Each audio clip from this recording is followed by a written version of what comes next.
Armageddon Nuke 11 merupakan headset gaming entry level dengan fitur-fitur yang cukup memadai untuk memenuhi kebutuhan gamer. Karena kebetulan saya lagi butuh headset dengan budget yang terbatas, maka pilihan jatuh kepada headset yang satu ini. First impression saya pas megang headset ini adalah ukurannya yang gede banget. Mulai dari diameter ear cup, ear muff, sampai ketebalannya. Headbandnya menggunakan tipe suspension dengan rangka metal yang fix, cukup robust karena nggak gampang bengkok meski ditwist.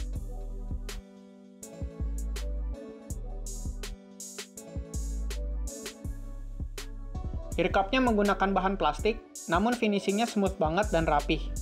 Dengan motif Nuke 11 dikelilingi RGB light, dan sedikit motif titik-titik yang nggak terlalu kelihatan, tapi bakalan kerasa kalau diraba. Meski nggak menggunakan bahan memory foam, bagian earmuff-nya cukup tebal dan empuk, dibalut dengan bahan rubber yang lembut namun nggak terlalu breathable, sehingga bisa menyebabkan kulit di sekitar telinga berkeringat kalau memakai headset ini dalam waktu lama di suhu ruangan non-AC.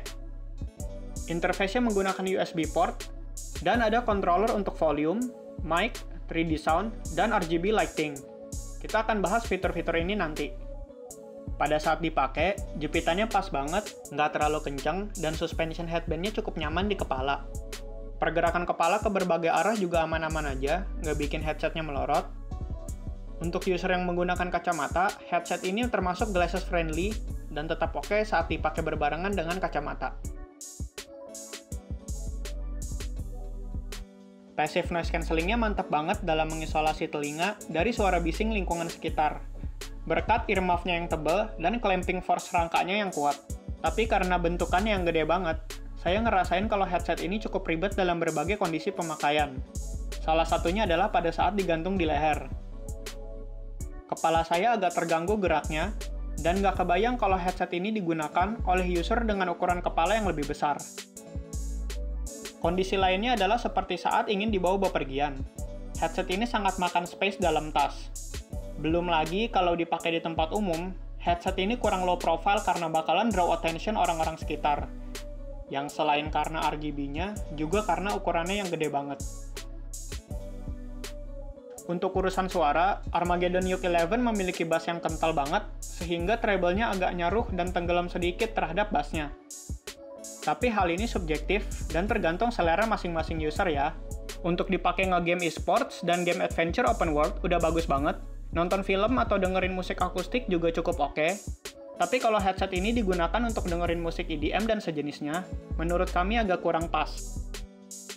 Nggak usah khawatir, semua preferensi user bisa diatur melalui aplikasi audio app-nya Armageddon Nuke 11 yang bisa di-download melalui website resminya. Di sini kita bisa mengatur equalizer yang disimpan dalam maksimal 4 macam profile. Ada juga fitur 3D sound yang bisa ditoggle aktif-nonaktif melalui controller headset. Yang jarang banget saya pakai karena suara vokal bakalan jadi garing banget dan terlalu kenceng, sehingga terdengar rada pecah. Ada juga pengaturan untuk efek sound berdasarkan ruangan, dan virtual 7.1 surround sound yang bisa diset untuk berputar. Pengaturan mic-nya hanya mencakup amplification untuk membuat suara terdengar lebih keras kepada pendengar. Toggle mic aktif-nonaktif juga tersedia pada controller headset. Ini adalah hasil perekaman suara yang ditangkap oleh mic-nya Armageddon Nuke 11. Menurut kami cukup oke, nggak bergema, dan hasil suaranya cukup baik. Melalui audio app-nya juga ada mic gain yang bisa kita atur. Di default-nya dia berada di angka 62. Menurut kami ini udah cukup, tapi kalau kita turunin, ya jadi agak kecil banget suaranya. Dan kalau misalnya menurut kalian 62 itu kurang keras, bisa dinaikin sampai ke angka 90 atau ke 100. Tapi menurut kami ini terlalu kencang ya, jadi paling di angka 60-an itu udah oke banget lah untuk conference call, untuk kebutuhan nge-gaming bareng, Discord bareng. Ini sih mic-nya oke banget.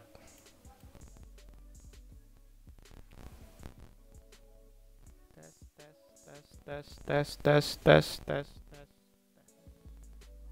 Pengaturan volume bisa diatur melalui controller berupa tombol plus dan minus, yang bersifat independen dari sistem volume level yang ada di Windows. Jadi, kita bisa menyesuaikan kedua volume ini secara terpisah. Namun saya pribadi kurang suka dengan tipe controller seperti ini, karena tingkat adjustment volume-nya yang lompat terlalu tinggi di tiap level, dan nggak se-fleksibel wheel controller.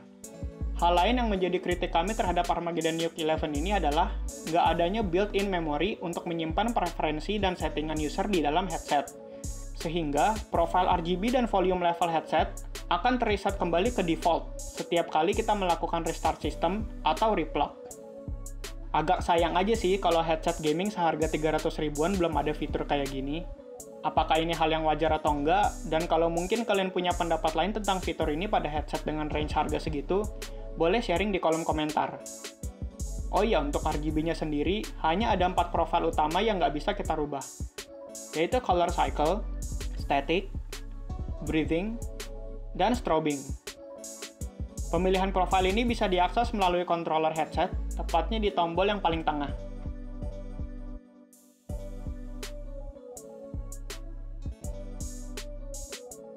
So, the final conclusion is, Armageddon Nuke 11 does a great job sebagai headset gaming, terutama soal suara, karakteristik bass dan treble-nya yang oke, serta customization yang tersedia.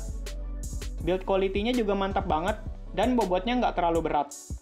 Di harga 300 ribuan, ini bisa jadi salah satu pilihan bagi kalian yang betah ngegame di rumah aja, dan nggak terlalu care dengan beberapa aspek negatif yang tadi kami sebutkan sebelumnya. Demikian review dari Armageddon Nuke 11 dari kami. Thank you for watching. Leave a comment jika ada pertanyaan. Jangan lupa subscribe jika kalian suka. Stay curious, and we'll see you in the next video.